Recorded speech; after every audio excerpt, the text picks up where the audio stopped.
Hello दोस्तों, स्वागत है मेरे इस यूट्यूब चैनल दीपक ज्योग्राफी क्लासेस पे। आई होप आप सभी अच्छे होंगे।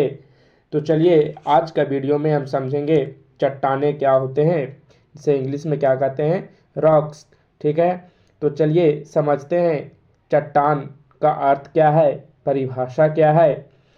तो समझने का प्रयास करते हैं चट्टान का निर्माण कैसे होता है, चट्टान कितने प्रकार के होते हैं। तो ये सभी बिंदु को आज हम इस वीडियो के माध्यम से कवर करने वाले हैं। तो वीडियो के लास्ट तक ज़रूर बने रहिएगा। यह वीडियो आपके आगामी एग्ज़ाम के लिए बहुत ही हेल्पफुल होने वाली है। तो चलिए लेक्चर को हम स्टार्ट करते हैं, समझने का प्रयास कीजिएगा। भूपटल पर पाए जाने वाले सभी समस्त पदार्थ। ठीक है, भूपटल, सबसे पहले हम भूपटल समझते हैं। तो क्या हमारा भूपटल, जैसे कि आप समझ सकते हैं क्या है कि यह हमारा जो ऊपरी परत है। ठीक है, यह जो हमारा ऊपरी परत है, ये ऊपर का भाग, इसे हम क्या कहते हैं, भूपटल कहते हैं। ठीक है, भूपृष्ठ कहते हैं। ठीक है, तो जितने भी हमारे भूपटल के ऊपर जो भी समस्त पदार्थ जो धातु नहीं है, ठीक है, भूपटल पर जितने भी समस्त पदार्थ पाए जाते हैं जो धातु नहीं है। ठीक है, धातु नहीं है। अब मैं आपको बता दूं कि धातु दो प्रकार के होते हैं, एक अधातु और एक धातु, एक धातु और एक अधातु। जिसमें से क्या बोला गया है कि जो भूपटल पर जितने भी वस्तु पाए गए हैं या पाए जाते हैं, जिनमें से क्या कि जो धातु नहीं है, ठीक है, जो धातु नहीं है, चाहे वह चिक्का मिट्टी के भांति क्या हो, मुलायम हो, अथवा ग्रेनाइट के भांति कठोर हो। ठीक है, क्या बोला गया है कि चाहे वह चिक्का मिट्टी यानी चिकनी मिट्टी के भांति मुलायम हो, अथवा ग्रेनाइट की भांति क्या हो, कठोर हो, वह क्या कहलाती है, चट्टानें कहलाती है। तो यह हमारा क्या हुआ, चट्टान का परिभाषा, रॉक्स का परिभाषा। ठीक है, क्लियर है यहाँ तक दोस्तों। अब मैं एक बार और दोहरा देता हूँ, क्या है कि भूपटल पर पाए जाने वाले समस्त वे सभी पदार्थ जो धातु नहीं है। ठीक है, जो धातु नहीं है, चाहे वह चिक्का मिट्टी के भांति मुलायम हो अथवा ग्रेनाइट की भांति कठोर हो, वह क्या कहलाता है, चट्टान कहलाता है। ठीक है, यहाँ तक क्लियर है। चलिए, पृथ्वी के क्रस्ट में तत्वों की संख्या 110 है। पृथ्वी के क्रस्ट में तत्वों की संख्या, क्रस्ट यानी ऊपरी भाग, ठीक है, पृथ्वी का जो भूपर पट्टी है उसके ऊपर का भाग क्रस्ट में तत्वों की संख्या कितना है, 110 है। लेकिन क्रस्ट के निर्माण में केवल 8 तत्व ही क्या है, महत्वपूर्ण माने जाते हैं। ठीक है, हमारे क्रस्ट में तत्वों की संख्या तो 110 है, लेकिन क्या है कि क्रस्ट का जो निर्माण है वह ओरिजिनली में 8 तत्व ही महत्वपूर्ण भूमिका अपना निभाते हैं, जिसमें क्रस्ट का निर्माण में लगभग 98.59% भाग केवल क्या है, 8 खनिजों का ही होता है। ठीक है, यानी क्रस्ट का निर्माण में जो है वह लगभग 98.59% जो भाग है वह केवल 8 खनिजों का ही भाग होता है। ठीक है, तो जिसमें से सबसे ज़्यादा भाग किसका होता है, ऑक्सीजन का होता है, जो 46.8% है, सिलिका का 27.7% है, एल्युमिनियम का 8.13% है, और लोहा का 5.0% है, कैल्शियम का 3.63% है, और अगर सोडियम का बात करें तो यही हमारा 2.83% है, और पोटासियम का बात करें तो 2.59% यानी, तथा मैग्नीशियम का कितना है, 2.09% है। ठीक है, यानी जो हमारा क्रस्ट का निर्माण है वह 8 खनिजों से मिलकर हुआ है ज़्यादा से ज़्यादा, जिसमें से सबसे ज़्यादा भाग मात्रा वह ऑक्सीजन का होता है। ठीक है, और सबसे कम हमारा मैग्नीशियम का होता है, जो 2.09% है। ठीक है, तो यह हमारा चट्टान का परिभाषा हुआ, अर्थ हुआ। आशा करते हैं कि यह आपको अच्छे से समझ में आ गया होगा। अब चलिए चट्टान का जो निर्माण हुआ है उसे हम फिगर के माध्यम से समझते हैं। देखिए यह हमारा चट्टान का फिगर है। चट्टान कैसे दिखती है, चट्टान का निर्माण कैसे हुआ है, वो तो अभी हम आपको ऊपर में बता दिए, लेकिन आप फिगर के माध्यम से देख सकते हैं कि चट्टान ठीक है कैसा दिखता है। तो ये आप देख सकते हैं यह हमारा क्या है, चट्टान है। ठीक है, अब चलिए आगे समझते हैं चट्टान के प्रकार। क्या है हमारा चट्टान के प्रकार? तो हमारा जो चट्टान का प्रकार है वह 3 प्रकार का चट्टान है।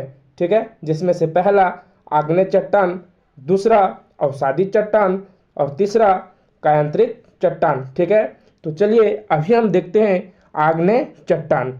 ठीक है, समझते हैं आग्नेय चट्टान का अर्थ क्या है, आग्नेय चट्टान का निर्माण कैसे होता है। ठीक है, आग्नेय चट्टान का परिभाषा क्या है। ठीक है, समझने का प्रयास करते हैं। तो ज्वालामुखी उद्गार के समय, ठीक है, यानी आग्नेय चट्टान का निर्माण कैसे होता है। आग्नेय यानी आग से जो चट्टान निर्मित हुए हैं उसे हम क्या कहते हैं, आग्नेय चट्टान कहते हैं। ठीक है, अब चलिए समझते हैं ज्वालामुखी उद्गार के समय। जैसे कि देखिए अभी हम आपको बताते हैं यहाँ पे, जैसे ये क्या है हमारा पृथ्वी का ऊपरी परत है। ठीक है, भूपृष्ठ, और इसके नीचे जो क्या है तरल पदार्थ स्थित है। ठीक है, तरल पदार्थ स्थित है जिसे क्या कहते हैं, मैग्मा कहते हैं। ठीक है, जिसे क्या कहते हैं, मैग्मा कहते हैं। तो जब यह क्या होता है, अधिक तापमान की वजह से तरल होता है, तो जब यह मैग्मा ऊपर आता है, पृथ्वी के बाहर आता है, तो यह क्या होता है कि एक समय ऐसा होता है कि यह ठंडा होके जम जाता है। ठीक है, तो वही यहाँ बताया गया है कि ज्वालामुखी उद्गार के समय भूगर्भ से निकलने वाला मैग्मा, जब यह मैग्मा निकलता है, ज्वालामुखी उत्पन्न होता है, तो जो हमारा तरल पदार्थ का मैग्मा है वह हमारे धरातल पे आकर जमकर क्या होता है, ठंडा हो जाता है।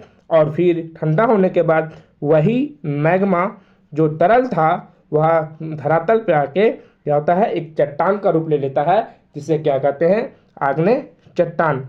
ठीक है, पृथ्वी की उत्पत्ति के बाद, ठीक है, जब हमारा पृथ्वी का उत्पत्ति हुआ उसके बाद सर्वप्रथम इनका ही निर्माण होने के कारण प्राथमिक शैल भी कहते हैं। ठीक है, यानी जो हमारा धरातल पे चट्टानों का निर्माण हुआ वह सबसे पहले इन्हीं मैग्मा का धरातल पे आने से हुआ है, इसलिए इसे क्या कहा जाता है, प्राथमिक शैल भी कहा जाता है। ठीक है, अब चलिए यहाँ से एग्जाम में आपको कभी कभी पूछ देता है, तो इसे आप कॉपी में नोट डाउन कर ले।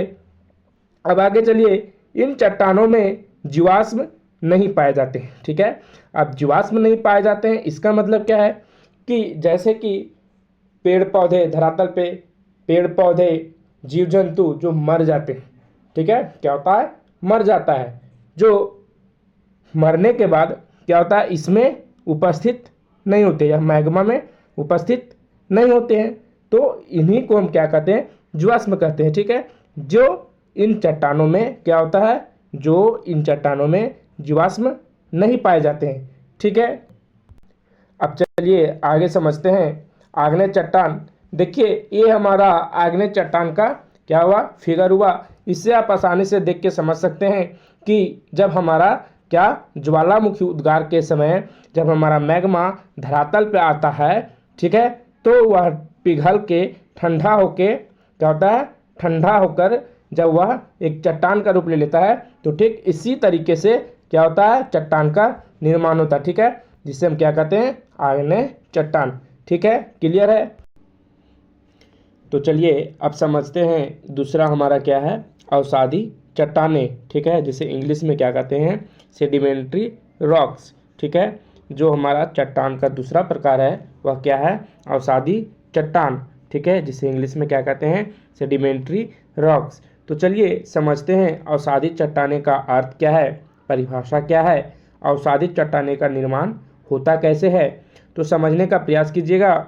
शैल लुढ़क कर, शैल यानी चट्टान, लुढ़क कर, चटक कर यानी चटक कर यानी टूट कर तथा एक दूसरे से टकरा कर, ठीक है, एक सेल दूसरे सेल से टकरा कर, ठीक है, टकरा कर छोटे छोटे टुकड़ों में क्या होता है, टूट जाता है। जैसे कि जो चट्टान है वह क्या हुआ, लुढ़का, उसके बाद चटक कर यानी एक दूसरे से टूट कर, चटक कर यानी टूट कर, तथा एक दूसरे से जब चट्टान टकराता है तो क्या होता है, छोटा छोटा टुकड़ा में टूट जाता है। तो इन छोटे कण को ही क्या कहते हैं, अवसाद कहते हैं, ठीक है। जैसे चट्टान क्या हुआ कि जब एक दूसरे से टकराया तो टकराने के क्रम में टूट जाता है। जैसे कि आप एक छोटा सा पत्थर को आप ऊपर से नीचे जब गिराते हैं तो क्या होता है, टूट जाता है। तो टूटने के बाद वह छोटा छोटा कण में विखरित हो जाता है, बिखेर जाती है। तो वही छोटे छोटे कण को हम क्या बोल दिए, अवसाद, ठीक है। क्लियर है यहाँ तक। अब ये अवसाद क्या होता है, हवा द्वारा, जल द्वारा आदि के क्रिया द्वारा क्या होता है, एक स्थान से दूसरे स्थान पर क्या होता है, पहुंचाकर जमा कर दिया जाता है, ठीक है। जब चट्टान टकरा कर एक दूसरे से टूट जाता है और टूटने के बाद क्या होता है कि वह छोटे छोटे कण में टूट के बिखेर जाता है। तो बिखरने के बाद उस चट्टान का नाम क्या दिया जाता है, अवसाद, ठीक है। और जब वह अवसाद हवा द्वारा, जल द्वारा एक स्थान से दूसरे स्थान पर पहुंचाकर जमा कर दिया जाता है, ठीक है। जैसे आप समझने का प्रयास कीजिएगा कि मान लीजिए यह क्या हमारा पहाड़ है, ठीक है। यहाँ पे छोटा छोटा सेल है, तो यह सेल जब एक दूसरे से टकरा कर, चटक कर टूट जाता है तो यह क्या होता है, छोटे छोटे कण में टूट जाता है, ठीक है। हवा, जल, बरसात के वजह से दरारें पड़ जाती है, जिसके वजह से क्या होता है, यह टूट जाता है, बिखेर जाता है, लुढ़कने लगता है। तो जिसके वजह से क्या होता है कि जब हवा चलता है, जल यानी वर्षा होता है, तो क्या होता है कि एक स्थान, जैसे मान लीजिए अब यहाँ पे है तो यहाँ से उठाकर क्या हुआ, हवा द्वारा यहाँ पे जमा कर दिया गया, ठीक है, इस जगह पे जमा कर दिया गया। तो जब यह अवसाद दबकर, जैसे यहाँ पे अभी जमा हुआ, फिर जब हवा बरसात कभी आया तो फिर यहाँ से एक लेयर इसके ऊपर ऐसे चढ़ा, फिर ऐसे गया। तो इस प्रकार से क्या होता है, लेयर बनते चला जाता है, जिसके वजह से दबकर क्या होता है, कठोर होकर, और इस प्रकार से कठोर होकर सेल का परत का निर्माण करता है, ठीक है। जैसे इस प्रकार से जब सेल क्या होता है, एक परत बना देता है, ठीक है। तो इस प्रकार की सेल को क्या कहते हैं, अवसादी चट्टानें कहते हैं, ठीक है। क्लियर है यहाँ तक। चलिए एक बार फिर से हम रिपीट कर देते हैं। सेल लुढ़क कर, चटक कर तथा एक दूसरे से टकरा कर छोटे छोटे टुकड़ों में टूट जाती है। इन छोटे कणों को क्या कहते हैं, अवसाद कहते हैं, ठीक है। जो सेल टूट कर, चटक कर और लुढ़क कर क्या होता है, छोटे छोटे टुकड़ों में बट जाती है, छोटे छोटे कणों में बट जाती है, तो उन्हें हम क्या कहते हैं, अवसाद कहते हैं। और फिर यही अवसाद हवा द्वारा, जल द्वारा के द्वारा एक स्थान से दूसरे स्थान पर क्या होता है, पहुंचाकर जमा कर दिया जाता है, ठीक है। जैसे जिसके बाद यह वर्षों बाद क्या होता है, दबकर कठोर हो जाता है, और जब कठोर होने के बाद इसे सेल की परत बनने लगता है, ठीक है, बनाते हैं। जैसे अब मान लीजिए यहाँ से कोई कण अवसाद लुढ़क कर आया, यहाँ पे जमा हुआ, तो इसी प्रकार से यह प्रक्रिया चलते रहता है। तो इसकी वजह से यहाँ कई लेयर बनते जाता है ऊपर। तो इसी प्रकार से जब परत बनता है तो इस प्रकार के सेल को हम क्या कहते हैं, अवसादी चट्टान कहते हैं, ठीक है। क्लियर है। अब चलिए आगे समझते हैं। तो चलिए अब देखते हैं हम तीसरा, कायांतरित चट्टान। तो कायांतरित चट्टान का निर्माण कैसे होता है, कायांतरित चट्टान का परिभाषा क्या है, उसे हम समझने का प्रयास करते हैं। तो चलिए देखिएगा, सबसे पहले हम परिभाषा को देखते हैं।